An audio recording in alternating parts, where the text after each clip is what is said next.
Hello दोस्तों, स्वागत है आप सभी का आपके अपने यूट्यूब चैनल मैथ्स की नई दुनिया में।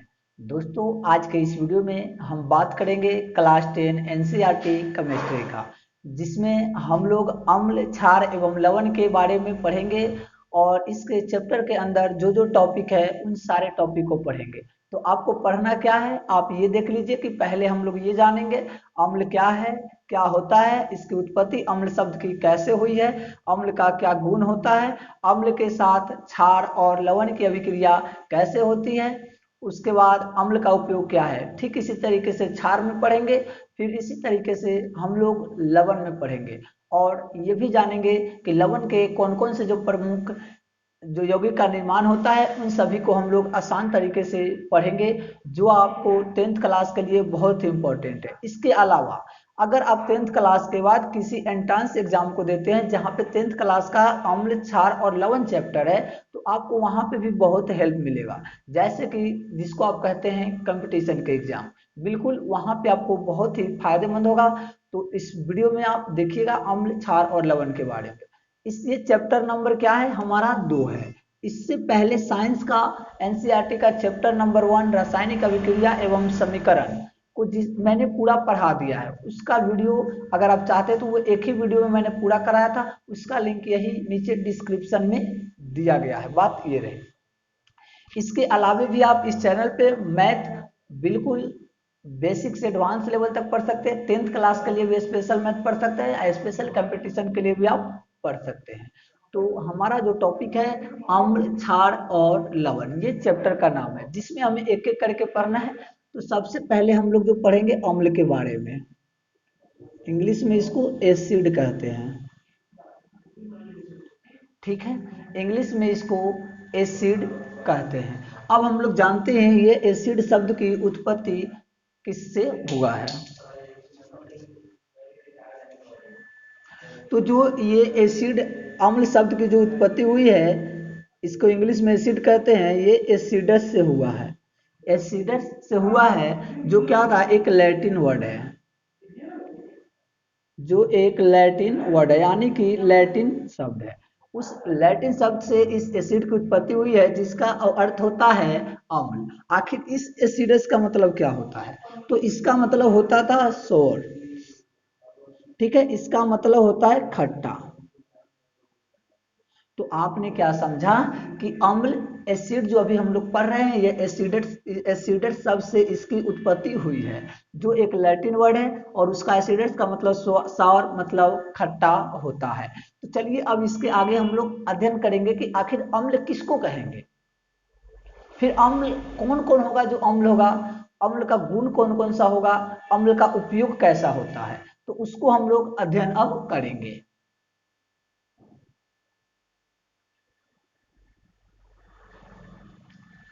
तो मैं यहाँ पे लिख रहा हूँ कि अम्ल क्या होता है। तो अम्ल यहाँ पे लिखता हूँ मैं, वैसा रासायनिक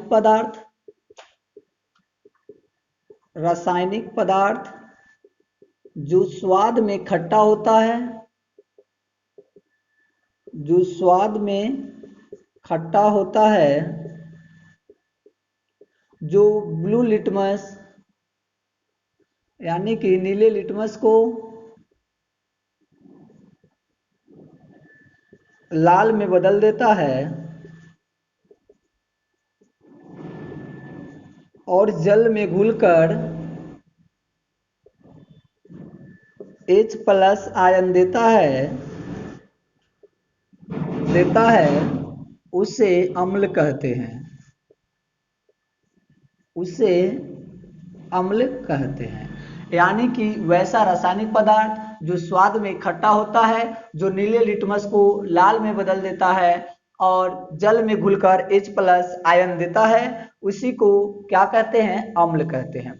ये हो गया। अब हम लोग पढ़ेंगे कि अम्ल का गुण कौन कौन सा होता है, फिर अम्ल का उपयोग, फिर इसका आपको बहुत सारा एग्जाम्पल दे देंगे। एक बार और सुन लीजिए, वैसा रासायनिक पदार्थ जो स्वाद में खट्टा होगा, खट्टा जितना भी पदार्थ होगा सब में अम्ल पाया जाता है, नीले लिटमस को लाल में बदल देता है। जैसे मान लेते हैं कि ये एक पेपर है, ठीक है, चलिए इतना आपको मैं पेपर दिखा रहा हूँ, ये इतना जितना पार्ट आपको उजला दिख रहा है ना, ये वाला, अगर ये ब्लू रहता तो उस पे अम्ल को आप डालिएगा ना तो वो किस में चेंज कर देगा, लाल में। यानी कि लिटमस पेपर के ब्लू जो पेपर होता है उसको आप अम्ल डालिएगा तो वो लाल में बदल जाता है। और ये जैसे इसको जल में घुलाइएगा किसी भी एसिड को तो H+ आयन देगा, इसी को अम्ल कहेंगे। अब हम लोग अम्ल के गुण को यहाँ पर लिखकर और पढ़ लेते हैं। तो हम लोग एक एक करके अब इसके गुण के बारे में चर्चा कर लेते हैं। ये गुण भी आपको क्या है, जानना जरूरी है। तो देखिए सबसे पहले कि अम्ल तो स्वाद में खट्टा होता है, पहला हो गया। दूसरा, अम्ल जो है नीला लिटमस पत्र को लाल में चेंज कर देता है, यानी कि अम्ल का प्रभाव ब्लू लिटमस पेपर के ऊपर वो रेड कलर में चेंज हो जाता है। उसके बाद इसके गुण यानी कि अम्ल के जो गुण होता है क्षार की अभिक्रिया के साथ खत्म हो जाती है। मान लीजिए कोई अम्ल है, ठीक है, अम्ल है, अगर उसको किसी क्षार के साथ रिएक्शन करा दिया जाता है तो वो क्या होता है, पूरा अम्ल का गुण खत्म हो जाता है। ना तो वहां पे अम्ल का गुण मिलेगा, ना तो वहां पे क्षार का गुण मिलेगा। क्या सुना आपने कि किसी भी अम्ल का गुण अगर उसको अम्ल का गुण क्षार की अभिक्रिया के साथ खत्म हो जाता है, यानी कि अम्ल और क्षार को रिएक्शन करा देंगे तो अम्ल का गुण खत्म हो जाएगा। तीसरा हो गया। चौथा देखिए कि क्रियाशील धातु से अभिक्रिया कर H2 गैस मुक्त करती है। जो अम्ल होता है वो धातु के साथ अभिक्रिया करता है तो हाइड्रोजन गैस मुक्त करता है, यानी कि हाइड्रोजन गैस बाहर छोड़ता है। ठीक है, अब देखिए इसका पीएच मान जो होता है 7 से कम होता है। इसका जो पीएच मान यानी कि पावर ऑफ हाइड्रोजन का मान जो होता है ये एक स्केल भी है जो आपको इसी चैप्टर में बहुत इसके बारे में विस्तृत जानकारी मैं बताऊंगा। इसका जो पीएच मान होता है वो 7 से कम होता है, 7 से कम होता है। उसके बाद ऑक्सीजन की जो संख्या होगी 2 या 2 से ज्यादा होती है। ऑक्सीजन की जो संख्या होगी वो 2 या 2 से ज्यादा होगा, एक नहीं। जैसे आप देख सकते हैं यहाँ पे CO2, NO2, SO2, इस सब में क्या है, ये CO2, उसके बाद ये NO2 और SO2, ये सब क्या है, ऑक्सीजन की संख्या 2 है, 2 है, 2 है। तो इसकी जो प्रकृति होगी वो अम्लीय होगी। क्वेश्चन बहुत बार पूछा गया है, ऑब्जेक्टिव क्वेश्चन करके पूछा जाता है कि CO2 की प्रकृति कैसी है, तो CO2 की जो प्रकृति है वो अम्लीय होता है। क्यों होता है अभी थोड़ी देर में हम आपको बताएंगे। उसके बाद एग्जाम्पल देख लीजिए, H2SO4 sulphuric acid, HCl hydrochloric acid, CH3COOH, तो ये हो गया एसिटिक एसिड। उसके बाद आपका आ गया, ये हो गया सिट्रिक एसिड, जो कि कहाँ पाया जाता है, नींबू में पाया जाता है। अब देखिए जो अधातु होता है ना उसका ऑक्साइड जो होता है अम्लीय होता है। अधातु देखिए कार्बन और इसका ऑक्साइड अम्लीय, नाइट्रोजन और इसका ऑक्साइड, नाइट्रोजन एक अधातु है तो अम्लीय, सल्फर भी अधातु है तो इसका ऑक्साइड क्या हो गया, अम्लीय। आप अगर बाहर कहीं भी पढ़ेंगे तो आपको इतना चीज पढ़ने को नहीं मिलता है, वहां से ये आपको यही 3 चीज ही बताया जाता है, एक ये और एक ये चीज। तो लेकिन आपको यहाँ पे मैंने 7 चीज पढ़ा दिया, 7 गुण पढ़ा दिया। अब हम लोग इसके उपयोग को देखते हैं। चलिए एक बार मैं इसको करा देता हूं कि अम्ल स्वाद में खट्टा होता है, नीले लिटमस पेपर को लाल में चेंज कर देता है। उसके बाद इसके गुण क्षार के साथ अभिक्रिया कराते हैं तो खत्म हो जाता है। क्रियाशील धातु से अभिक्रिया करके यानी कि धातु से अभिक्रिया करके हाइड्रोजन गैस मुक्त करता है। उसके बाद इसका पीएच मान 7 से कम होता है। उसके बाद अम्ल में ऑक्सीजन की संख्या 2 या 2 से ज्यादा होती है। उसके बाद है अधातु के जो ऑक्साइड होता है वो अम्लीय प्रकृति का होता है। ये क्वेश्चन पूछा गया इसलिए आप ध्यान रखिए। अब चलिए उपयोग देख लेते हैं। अब इसके हम लोग उपयोग को देख लेते हैं कि इसका उपयोग हम लोग कहाँ कहाँ करते हैं। सबसे पहला उपयोग है गहना को साफ करने करने में किया जाता है इसका उपयोग। तो कैसे, तो देखिए आप अगर गांव में होइएगा तो वहां पे देखते होइएगा जो लोग सोनार होते हैं वो क्या होते हैं, गहना बेच खरीद करते हैं। तो वो गांव में आते हैं तो गांव की महिलाएं सब क्या करती है, उनको अपना गहना देती है कि लीजिए आप, इसमें बहुत धूल मिट्टी लग गया है या करिया करिया लग गया है, चांदी के बर्तन हो, चांदी का कोई सामान हो या सोना का हो, तो सोना में तो काला नहीं लगता लेकिन मिट्टी धूल वो लग जाता है, वो उसको दे देती है साफ करने के लिए। देने के बाद वो क्या करते हैं, वो जाते हैं उसको एसिड में डाल करके साफ करके ला देते हैं। और देने के समय उसका वजन कुछ और रहता है, आने के समय उसका वजन कुछ और रहता है। तो गांव की महिला क्या करती है, उससे लड़ने लगती है, झगड़ा करने लगती है कि मतलब मेरा चुरा लिया, ये किया वो किया। लेकिन ऐसा नहीं, क्योंकि उसने जब एसिड में डाला था तो वहां से उसका गंदगी साफ होगा और उसका वजन रियल में कुछ कम हो जाता है।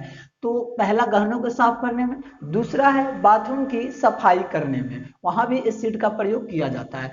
तीसरा है रंग उद्योग में, फैक्ट्री में पेट्रोलियम शुद्धिकरण में भी एसिड का उपयोग किया जाता है। उसके बाद है गंधक अम्ल का प्रयोग खाद बनाने में किया जाता है, गंधक सल्फर को कहते हैं।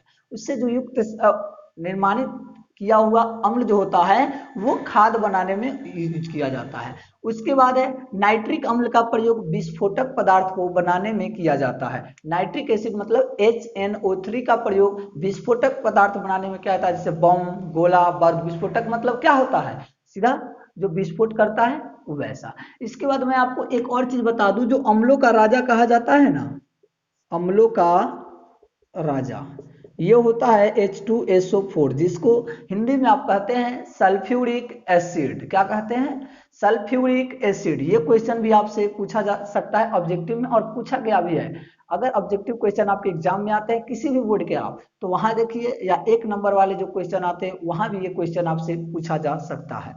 तो आप लोगों ने अम्लों के उपयोग के बारे में जान लिया। हम लोग अब ये जानते हैं कि कुछ अम्ल और उनके स्रोत क्या है, उसके बारे में हम चर्चा करेंगे। फिर हम लोग क्षार के बारे में अध्ययन करेंगे। पक्का गारंटी देता हूं कि इतना चीज आपने आज तक नहीं पढ़ा होगा अम्ल के बारे में।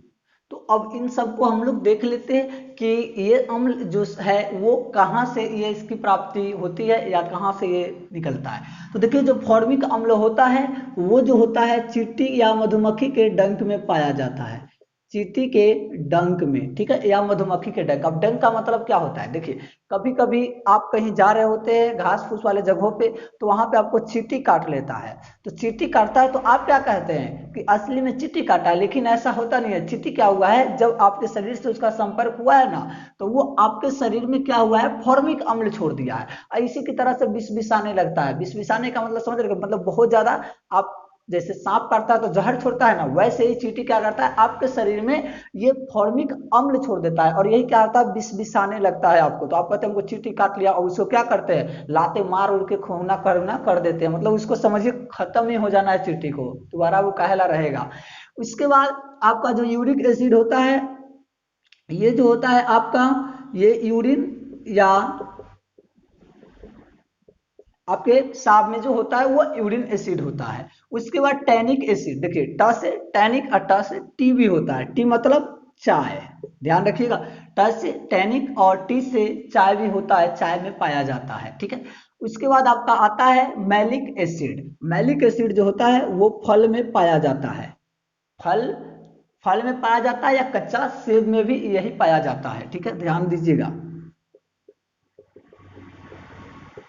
ठीक है। अब देखिए लैक्टिक एसिड, लैक्टिक एसिड देखिए हम लोग खा भी लेते हैं इसको। लैक्टिक एसिड कहाँ पाया जाता है, तो दही जो होता है ना, दूध से जब दही बनता है तो उसमें बहुत सारा कीटाणु फरने लगता है, तब वो क्या होता है, दही में परिवर्तित होता है, और उसी को हम लोग क्या करते हैं, सीधा रोटी रोटी या चिवड़ा जोड़ी सीधा उसी में और सीधा मुंह में डाल लेते हैं। लेकिन जब उसका माइक्रोस्कोप से देखिएगा तो इतना कीड़ा उसमें चलता रहता है, लाखों करोड़ों की संख्या में, आप खाएंगे नहीं। और जब खा लीजिएगा तो थोड़ी ना आप उल्टी करके फेंक दीजिएगा। तो जो लैक्टिक एसिड होता है, ये जो पाया जाता है दही में पाया जाता है, ठीक है। उसके बाद HCl हाइड्रोक्लोरिक अम्ल हमारे शरीर के अंदर ही पाया जाता है, कहाँ पे, तो पाचक रस, इसका सोर्स क्या है, पाचक रस है। अब आता है एमिनो अम्ल, और आपका आ गया अब एसिटिक एसिड। तो जो हमारा एमिनो अम्ल होता है वो प्रोटीन में पाया जाता है, कहाँ पे, यानी कि प्रोटीन इसका सोर्स है। तो आपसे कोई पूछता है कि एमिनो अम्ल कहाँ से निकलता है, तो प्रोटीन से निकलता है, ठीक है। उसके बाद है एसिटिक एसिड। तो एसिटिक एसिड आता है हमारा सिरका, कहां से, सिरका। तो अम्ल के बारे में अभी तक आप लोगों ने इतना जाना है। इतना जानने के बाद अभी आपको जानना है सिर्फ क्षार के बारे में। अब एक और बात मैं आपको बता दूं, दुर्बल अम्ल और प्रबल अम्ल, फिर हम लोग चलेंगे क्षार के बारे में। इसलिए आप लोग ध्यान से देखिए, नोट्स भी बनाना है तो मैं यहाँ पे कुछ जगह दे रहा हूँ, आप स्क्रीनशॉट इसको कर लीजिए और नोट्स जरूर बनाइए, क्योंकि आप नोट्स बनाइएगा तो आपको एग्जाम के टाइम में दिक्कत नहीं होगा, और आप क्या करेंगे, जल्दी जल्दी रिवीजन करेंगे, क्योंकि उस समय आपके पास इतना टाइम नहीं रहेगा कि आप इस वीडियो को देखें, उस वीडियो को देखें, वहां देखें, सब चीज कवर करना पड़ता है। इसलिए नोट्स शुरू से ही आपको बनाने की आदत जरूर करनी चाहिए। अब हम लोग बात करते हैं क्षारक के बारे में। तो देखिए क्षारक क्या है बेस, कि वह रासायनिक पदार्थ जो स्वाद में कड़वा होता है, लाल लिटमस को नीला में बदल देता है और ये जलीय विलयन में OH माइनस आयन देता है। आपने क्या समझा कि क्षारक जस्ट अम्ल के उल्टा है। वह स्वाद में खट्टा होता था तो यह स्वाद में कड़वा होता है, लाल लिटमस को नीला में बदल देता है और इसका जलीय विलयन मतलब जब इसको जल में घुलाते हैं तो हमें OH माइनस आयन प्रदान करता है, यानी कि OH आयन आप कह सकते हैं। ठीक है, तो अब इसके हम लोग गुण की बात करते हैं। तो गुण आपका पहला हो जाएगा कि स्वाद में क्या होता है, कड़वा होता है। दूसरा गुण हो जाएगा कि यह लाल लिटमस को नीला में बदल देता है, दो गुण हो गया। तीसरा हो जाएगा यह जलीय विलयन में OH आयन प्रदान करता है, यह जलीय विलयन में OH आयन प्रदान करता है। इसका जो चौथा गुण हो जाएगा वो होगा इसका पीएच वैल्यू 7 से बड़ा होता है। सॉरी, ये ऐसे होगा, जो पीएच वैल्यू होता है 7 से बड़ा होगा, क्योंकि अम्ल में 7 से कम है तो क्षार में 7 से ज्यादा है। अब आता है क्षार के साथ अगर अम्ल की अभिक्रिया कराते हैं तो क्षार का गुण खत्म हो जाता है। ये वहां भी था कि अम्ल के साथ क्षार की अभिक्रिया कराने पे गुण खत्म, यहाँ भी है कि क्षार के साथ अगर अम्ल की अभिक्रिया कराते हैं तो क्षार का गुण खत्म हो जाएगा। उसके बाद यह साबुन जैसा चिकना होता है। जब आप साबुन को कभी, याद तो होगा ही, भले आप शर्म के मारे नहीं कह रहे होइएगा हमको, लेकिन जब आप बचपन में देखे होइएगा कि जब आप साबुन बॉडी शरीर में आपके लगता था तो आप क्या करते, मुंह में भी लगा लेते थे, कभी कभी तो दांते उसको नोच लेते थे, तो क्या कड़वा लगता है, नहीं नोचे तो अभी नोच के आप देख सकते हैं, थोड़ा सा ही नोचेगा, ज्यादा नोचेगा तो फिर मुंह में ज्यादा वो कब कब भी धर लेगा। तो आप थोड़ा सा मुंह में सटाइएगा, जीभ में, ऐसा सटाना नहीं है, बात कर रहे हैं, तो वो क्या लगता है, बहुत ही कड़वा लगेगा आपको, जैसे नीम का पत्ता लगता है ना कड़वा, वैसे ही कड़वा लगेगा। तो साबुन जैसा चिकना होता है। जो प्रबल क्षार यानी कि जो मजबूत क्षार होता है ना, वह विद्युत का क्या होता है, सुचालक होता है। जो प्रबल क्षार होता है वह विद्युत का सुचालक होता है। उसके बाद अम्ल से अभिक्रिया के बाद लवण और जल बनाता है।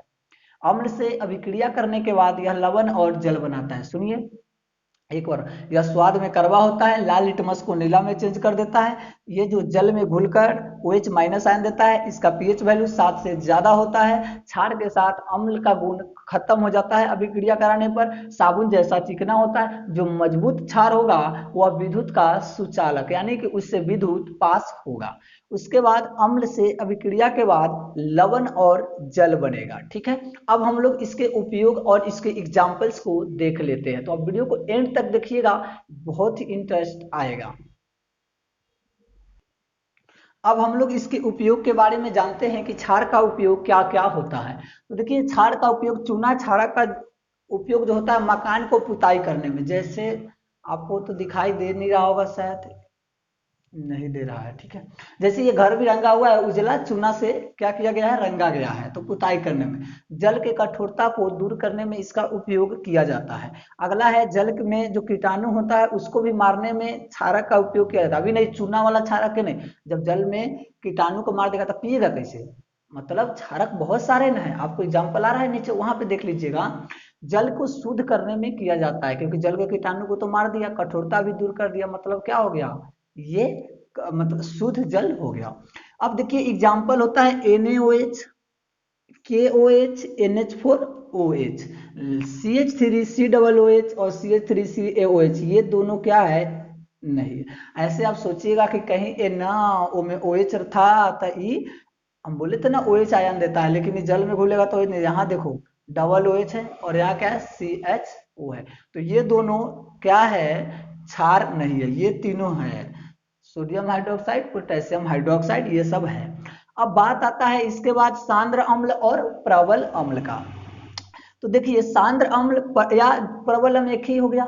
उसके बाद आपका एक आता है तनु अम्ल या दुर्बल अम्ल। तो देखिए प्रबल अम्ल या सांद्र मतलब मजबूत बल, तो मजबूत बल कौन होगा, वैसा विलयन जिसमें अम्ल की मात्रा ज्यादा होगा, जल की मात्रा कम होगा, उसको सांद्र अम्ल। वैसा विलयन जिसमें अम्ल की मात्रा ज्यादा होगा, जल की मात्रा कम है, तो सांद्र अम्ल। अब एक आ जाता है तनु अम्ल। तनु अम्ल या दुर्बल, दुर्बल मतलब कमजोर, ठीक है। तो वैसा वैसा विलयन जिसमें क्या होगा, इसमें जो होगा अम्ल की मात्रा कम होगा किससे, और जल की मात्रा ज्यादा होगा, तो ये हो जाएगा दुर्बल, यानी कि कमजोर है तो अम्ल कम है इसीलिए दुर्बल अम्ल है। प्रबल अम्ल मतलब मजबूत है, क्यों है, क्योंकि इसमें अम्ल की मात्रा ज्यादा है। तो मैं समझता हूं कि आपको अम्ल और भस्म में इस तरीके से आ गया होगा कि आप तो कभी भी नहीं भूलिएगा, कभी भी नहीं भूल सकते। अगर नोट्स एक बार आप बना लीजिएगा और उस नोट्स को एक बार पढ़ लीजिएगा तो फिर इतना तो फिक्स है, अभी से लेकर एग्जाम तक आप नहीं भी पढ़िएगा, सिर्फ लास्ट दिन देखिएगा तब भी आपका काम अच्छे तरीकों से हो जाएगा। और इससे जो ऑब्जेक्टिव क्वेश्चन आएंगे वो भी सारे आपका क्लियर हो जाएगा। तो इस वीडियो में मैं यहीं तक रहने देता हूँ अम्ल और भस्म के बारे में। इसके बाद मैं पार्ट बाय पार्ट करके आपको पूरे साइंस को बहुत ही अच्छा तरीके से एक्सप्लेन करा दूंगा। बाकी मैथ के लिए भी आप इसी चैनल पे रहिएगा, जो वीडियो अपलोड होता रहा है या रोज दिन होता है 7:30 में आपको ये मिल जाता है। तो आई होप कि आप समझ गए होइएगा। तो दोस्तों को भी शेयर कीजिएगा, ताकि जितना ज़्यादा स्टूडेंट जुड़ेंगे आपको ही फायदा होंगे, आपका भी नाम लेंगे और मेरा नाम तो मतलब लेते ही है। उसके बाद फिर आपसे मिलूंगा नेक्स्ट वीडियो में, तब तक के लिए आप लोगों का बहुत बहुत धन्यवाद।